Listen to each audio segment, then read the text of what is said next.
Hello and welcome back, listeners, to the Mindful Living podcast with your host, Sana. On today's episode, we are diving into a topic that might just rewire your brain, literally. And did you know, listeners, your brain has the incredible ability to change, adapt, and grow? Yes, that's right. Thanks to neuroplasticity, we are not stuck with unwanted behaviors or knee jerk reactions to life's curveballs. And who better to guide us through this transformation than our extraordinary guest for today, Dale Kershner, a true force of nature, listeners. Listeners, with 45 years of inspiring individuals and companies worldwide, Dale has helped countless people reach their peak performance, whether it's in business, relationships, or even personal growth. He's here on The Mindful Living to share the tools and insights you need to overcome those pesky reactions to the world and step into your best self. So, get ready, everyone, to unlock your potential and discover how to reshape your mind to meet life head on with grace and confidence. So, let's go. Dear, welcome to the show, and it is an absolute honor to have you with us today. Thank you. It's totally my pleasure. Dale, neuroplasticity, it's a fascinating concept. It sounds great, but I think very few of us actually know about it. So, can you break down it for us and explain how it can help us modify unwanted or maybe a better word, self-limiting behaviors, maybe? Absolutely. Neuroplasticity is interesting. We think in terms of, okay, the studies show that the brain is very elastic and can be reprogrammed so that actually the way the synapses fire through our brain can be altered physically in its structure.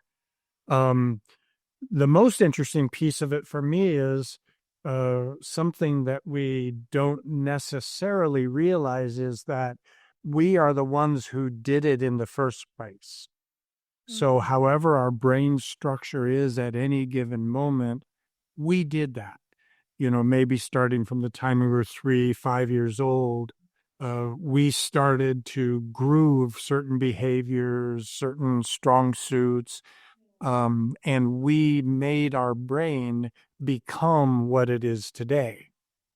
So the fun part about that is if we did that in the first place, at any time we can redo it in a new way. So if we have behaviors we don't want, we can alter the structure of our brain so that we don't have those behaviors anymore. If we have emotion reactions to certain situations, we can alter the reactions we have to any situation simply by doing what we already did unconsciously, but do it consciously, which actually happens faster than it did originally. Okay. Oh, it sounds interesting, Dale. And thank you so much for explaining it. You have worked with individuals and companies to achieve peak performance. So how do you incorporate neuroplasticity into your coaching and guidance? Yeah, first is of course revealing to them what they don't know, which is the whole concept of the neuroplasticity, and they're not stuck with anything that they currently think they have. And then the second is that I give them a tool to work to modify whatever behaviors, emotions, reactions that they currently have and create the new ones that they wish to have.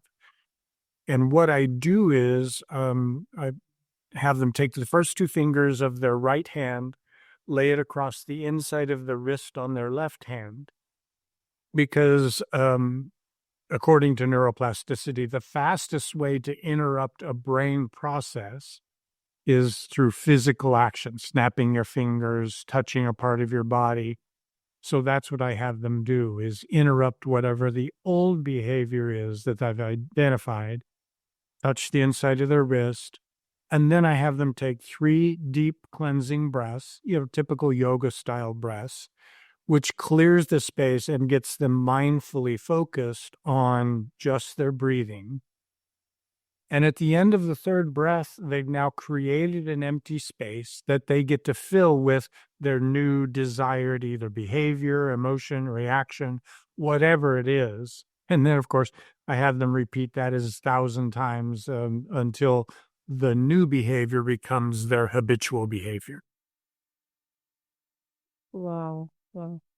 That sounds really effective, Dale. And also, what are some common unwanted reactions people struggle with?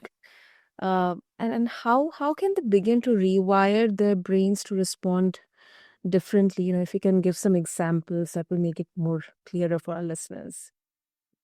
Sure. I've had people, for instance, I've had business folks who are managers and supervisors, and they have a tendency to react angrily when, their subordinate doesn't do what they've been asked to do.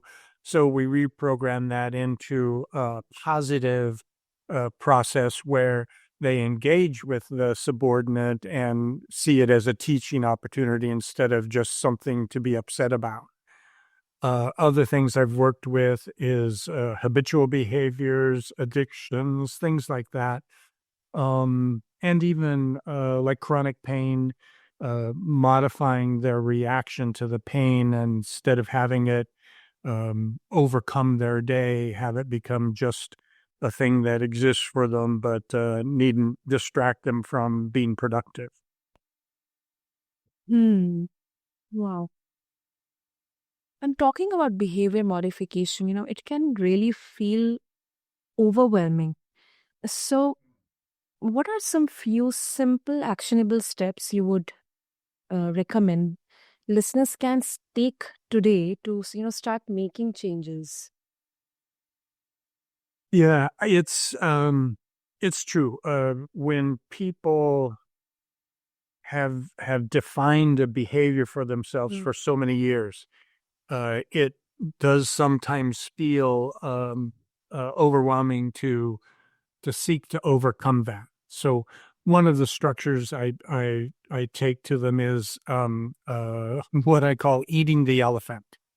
Um, consuming an elephant is an overwhelming task. So if we reduce it to one bite at a time, then all of a sudden it's something that is within their grasp. So I take any of their behaviors that feel that way and we break it down and we go, okay, great. We're not going to completely overcome that particular addiction or whatever it is, but we're going to take a piece of it and we'll go to work on, modifying the brain so that we can manage that piece and then add the second piece, the third piece, or whatever it takes to get them to the point where they can actually have dominion over the habit or the feeling that they want to overcome. That simplifies it. Nice, eating the elephant. But uh, some would argue that behavior modification, that through neuroplasticity, it could lead to people suppressing their true selves. What's your take on this? Does this process enhance authenticity or it risks altering it?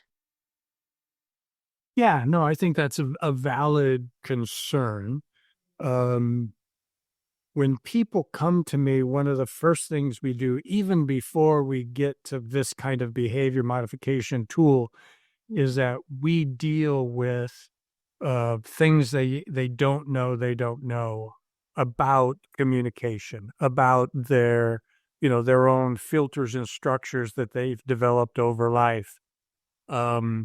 And we look for the roots of where did this behavior come from without delving too deeply into the therapy of it and all that kind of stuff.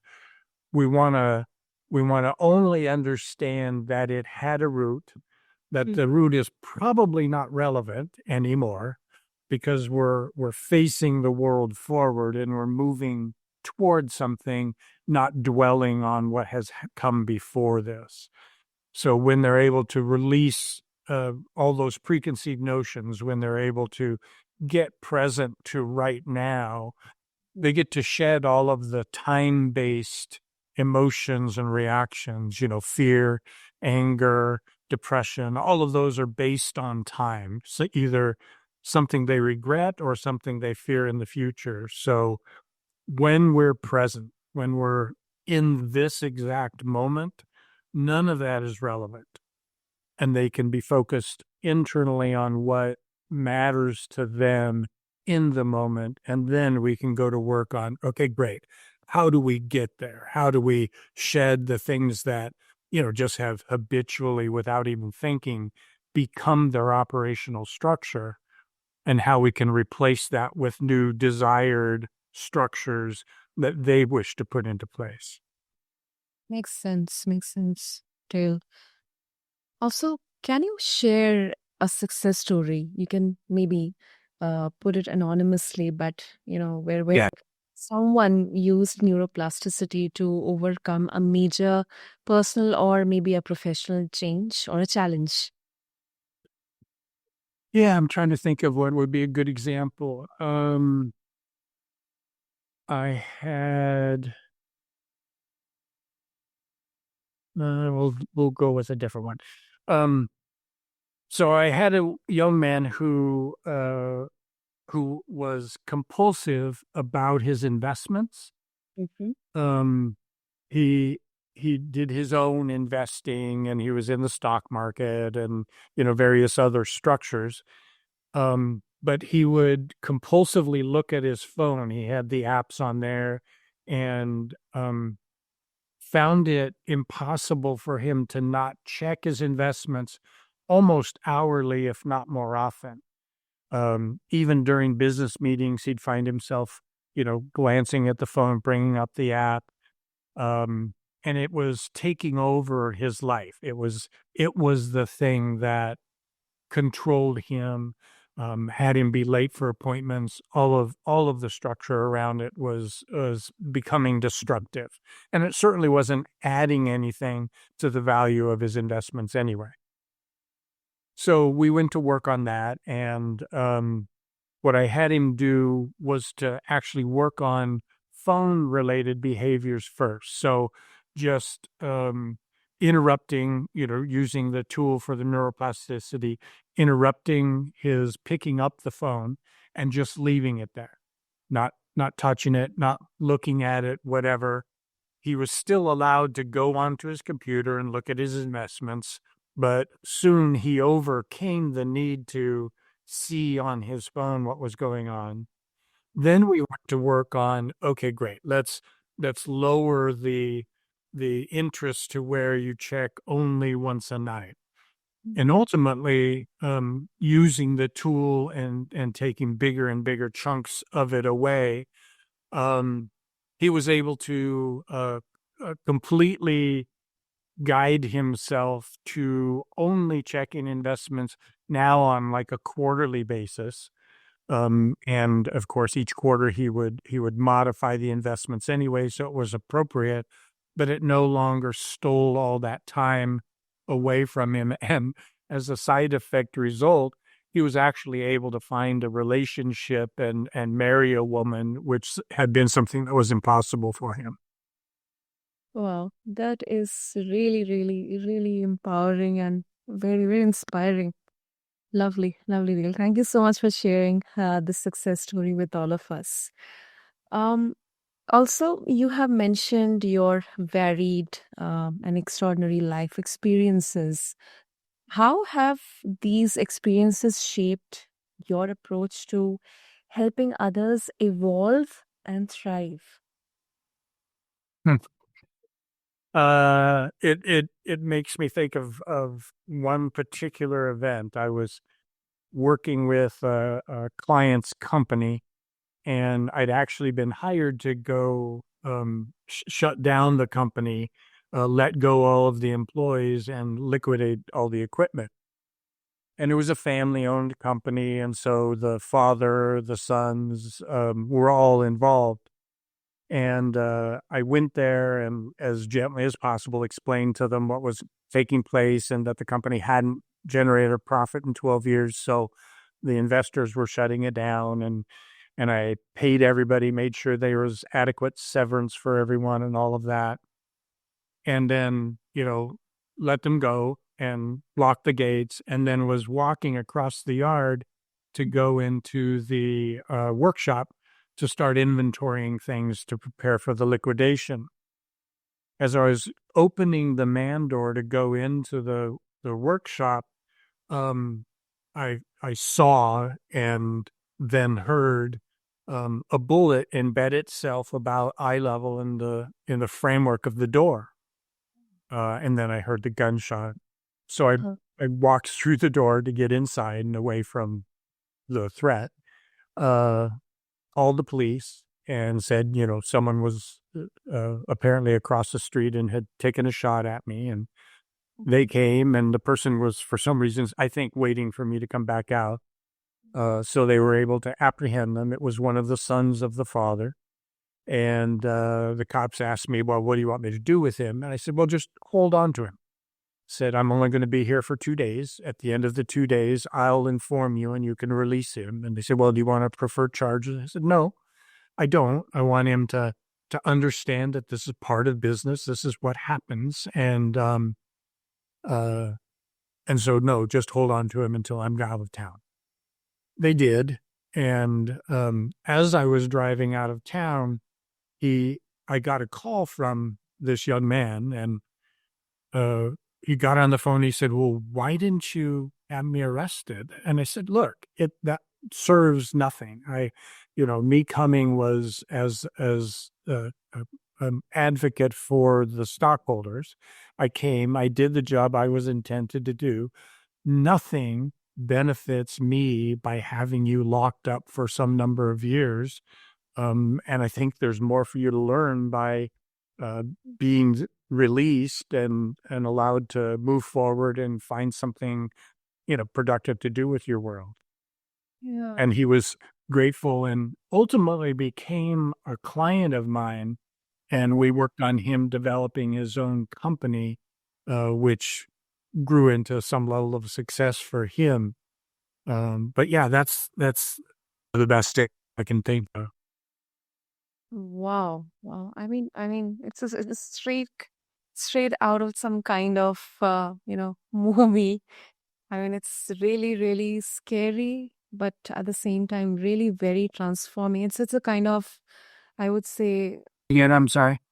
yeah, second birth for him. It was a second birth. Life gave him another chance, and he really, really took it. And you gave him that chance. So thank you so much, Dale, for sharing this experience.